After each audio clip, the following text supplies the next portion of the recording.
శ్రీకాకుళం జిల్లా పలాస కాశీబుగ్గ మున్సిపాలిటీ గాంధీనగర్లో ఉన్న శ్రీ సూర్యతేజ డిగ్రీ కళాశాలలో డ్రైనేజీ మల విసర్జన మురికినీరు వెళ్లేందుకు సరైన డ్రైనేజీ సదుపాయం లేక మురికినీరు రోడ్డుపైకి చేరి కాలేజీ పక్కనే ఉంటున్న తంగుడి శ్రీనివాసరావు నివాసం ముందు మురికినీరు నిలిచిపోవడంతో కళాశాల ప్రిన్సిపల్ దానటి పద్మజ కామేశ్వరరావులకు పలుమార్లు తమతో సమస్యపై మాట్లాడినా నిర్లక్ష్యమైన సమాధానం చెబుతున్నారని, అంతేకాకుండా తప్పును కప్పిపుచ్చుకునేందుకు రాజకీయాలను అడ్డుపెట్టుకుని బాధితుడు తంగుడి శ్రీనివాసరావుపై దాడులు చేసి తిరిగి పోలీస్ స్టేషన్లో కళాశాల యాజమాన్యం తప్పుడు కంప్లైంట్లు పెట్టారని బాధితుడు ఆవేదన వ్యక్తం చేశారు. అంతేకాకుండా కళాశాల మురికినీటి సమస్య కారణంగా తమతో పాటు వందలాది మంది ప్రజలకు ఇబ్బంది పరుస్తోందని అన్నారు. అంతేకాకుండా ఆ పక్కనే చిన్నపిల్లల హాస్పిటల్ ఉందని, ఈ దుర్వాసనతో కూడిన డ్రైనేజీ మురికినీరు చేరటం వల్ల అన్యం పుణ్యం తిరని పసిపిల్లలకు దోమకాటు వల్ల డెంగ్యూ, మలేరియా వంటి విషపూరితమైన వ్యాధులు వచ్చే అవకాశం ఉందని వారు అన్నారు.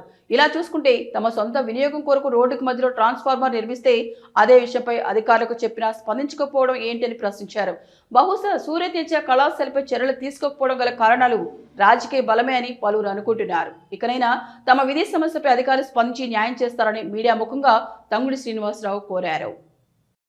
వారు గతంలో చేసిన ఇదే మొక్కల గురించి డ్రైన్ గురించి చేసిన చిన్న డ్రైన్ అవతల ఇచ్చిన దానికి సీఎంఓ ఆఫీస్ వరకు వెళ్ళి డ్రైన్ క్లోజ్ చేసి మెట్టులు కూడా ఇరిగిపోతే, మెట్టులు నడవడానికి మెట్టులు లేకపోతే మెట్టులు వేసుకుంటుంటే మాపై దాడులు చేశారు, మా ఆడవాళ్ళ మహిళలపై. దానిపై క్రిమినల్ కేసు కూడా ఆల్రెడీ వాళ్ళ మీద నమోదై ఉంది. దాంతో డీటెయిల్స్ ఇవ్వడం జరుగుతుంది. మౌలిక పబ్లిక్ రెస్పాన్సిబిలిటీ గురించి మాట్లాడుతూ దానిటి కామేశ్వరరావు గారు తన బాధ్యతలు మర్చిపోతున్నారు. ఎందుకంటే ₹1,00,000 పైబడి జీతం తీసుకుంటూ అతను ఒక రోజు కూడా కాలేజీకి వెళ్లకుండా, పాఠాలు చెప్పకుండా real estate, college, chits and finance నడుపుకొని ప్రైవేట్ కార్యక్రమాలు చేసుకుంటున్నారు.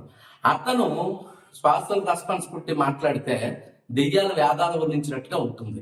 కాబట్టి అధికారులు ఇప్పటికైనా మీరు స్పందించి ఎవరు ఏమిటి వాస్తవాలు ఏంటంటే మీడియా స్వాగంలో అధికారుల వరకు ఈ తాలూకా న్యూస్ ని పంపించగలరని, ప్రజలు ఏమిటి వాస్తవం ఏంటనేది గ్రహించగలరని కోరుచున్నాను. మీడియా ప్రజలకి, మీడియా సోదరులకి, ప్రజానీకానికి నమస్కారం. గాంధీనగర్ కాశీబుగ్గ పలాస మున్సిపాలిటీ పరిధిలో గల రాజ్కుమార్ హాస్పిటల్ ఏరియాలో ఉన్న సూర్యతేజ కాలేజ్ పక్కన నివసిస్తున్న తమ్ముడు శ్రీనివాసరావు, రామమూర్తి, ప్రకాశులు విన్నవించుకుంది ప్రజానీకానికి ఏమనగా, గత కొన్ని రోజులుగా మేము అక్కడ డ్రైన్ నిర్మించిన దానిపై అనేకమైన అద్భుతమైన అబద్ధ పుటకలు రావడము, దాని మీద మేము స్పందించడానికి మీడియా ముందుకు రావడం జరిగింది. ఇక్కడ మా వీధిలో రోడ్డు లేకపోయిన కారణంగా మేము డ్రైన్ అవతల ఉన్న రోడ్డుకి లింక్ చేసే భాగంగా కిందలేళ్ళు డ్రైన్ ఇస్తూ మీద డ్రైన్ కట్టడం జరిగింది.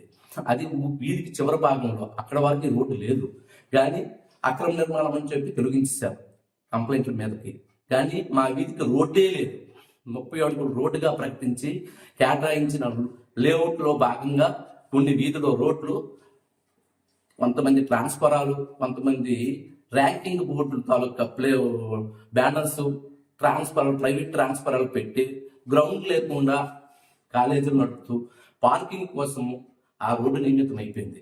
ఈ సెట్ బ్యాక్ లేని కాలేజీ సూర్యతేజ కాలేజీ వల్ల, డ్రైన్ రోడ్డు మీదకి వదిలేయడం వల్ల పబ్లిక్ చాలా మంది రాకపోకలకు ఇబ్బంది కలుగుతుంది. ఈ వీధి కేటీ రోడ్డుకు ఆనుకుని ఉండడం వల్ల ఈ రోడ్డు మీదలో ఒక 10-15 స్ట్రీట్ల వారు రాకపోకలు జరుపుతుంటారు. చాలా ఇబ్బందికరంగా, కలుషితంగా ఈ వీధి తయారైంది. ఇంత గతంలో ఇదే మీడియాలో చాలాసార్లు ఈ సీటు గురించి, ఈ కాలేజీ గురించి, సెట్ బ్యాక్స్ లేని కాలేజీ గురించి వచ్చినప్పటికీ అధికారులు దీని మీద స్పందించలేదు. మీరు కనీస మౌలిక సదుపాయాలు లేని కాలేజీకి ఎలాగ పరిమితులు ఇచ్చారో మాకు తెలియదు. కానీ ఈ కాలేజీ లొత్తబద్దలో ఎన్ఓసి ఇచ్చినప్పటికీ పురుషోత్తపురం అని రెవెన్యూ డివిజన్ లో ఒక విలేజ్ గా చూపించి గాంధీనగర్లో నడుపుతున్నారు. ఈ కాలేజీకి పార్కింగ్ లేదు, సెట్ బ్యాక్స్ లేవు, రోడ్ లేదు, ఒక మౌలిక సదుపాయాలు అంటే టాయిలెట్స్ కూడా అనుకున్న స్టాఫ్ స్ట్రెంత్ తగిన ఇవి కూడా లేవు, టాయిలెట్స్ కూడా లేవు. అందువల్ల చాలా మంది ప్రజలు ఇబ్బంది పడుతున్నారు. చుట్టుపక్కల నివసించే వాళ్ళు కూడా కలుషితమైన వాతావరణంలో బతుకుతున్నారు. దయవుంచి ఇది స్పందించి అధికారులు వాస్తవాన్ని గ్రహించి ఈ కాలేజీపై ఇప్పటికైనా దాని తాలూకా విధి విధానాలు, నిబంధనలు మేరకు ఉన్నదా లేదా అని చర్యలు తీసుకోగలరని కోరుచున్నాం. అప్పుడు మొక్కలు కొట్టించింది అన్నయ్య మొక్కలు కొట్టించిస్తే ఏం చేసామంటే ఆ పైపు మళ్ళా